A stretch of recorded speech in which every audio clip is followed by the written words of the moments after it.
karong adlaw. Malampuson nga naguba sa mga sakop sa Philippine Drug Enforcement Agency kun PDEA Region 11 ang usa ka drug den sa Davao City.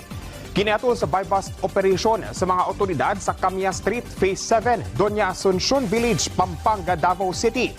Niatong Hunyo 20 ning tuiga. Dininadakpan ang tulo ka mga individual nga gilangkuban. Nili alias Joey nga mo'y gitulong drug den maintainer, alias Josephine nga gingong empleyado sa drug den ug ang drug den visitor nga si alias Aaron. Nakuhaan sila og kapin 11 ka gramo sa gituwang shabu nga mokantidad sa kapin 74,800 pesos. Kasuhan sila og pagsupak sa Republic Act No. 9165 kon Comprehensive Dangerous Drugs Act of 2002. Nasikop nitong Hunyo 16 ning tuiga sa mga sakop sa Criminal Investigation and Detection Group kon CIDG ang usa ka giingong medical officer sa New People's Army kon NPA nga dunay daghang kaso.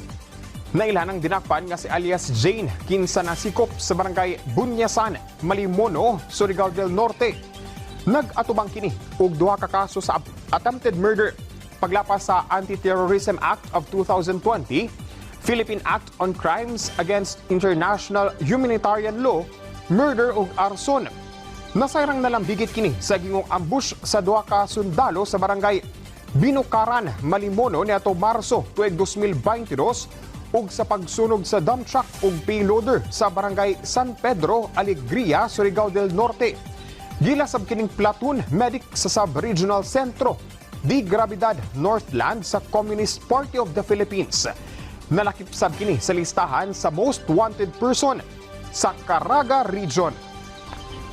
Og mo kadto ang mga nag-unang balita dinhi sa PTV Davao. Ako si Jay Laga para sa Pambansang TV sa Bagong Pilipinas.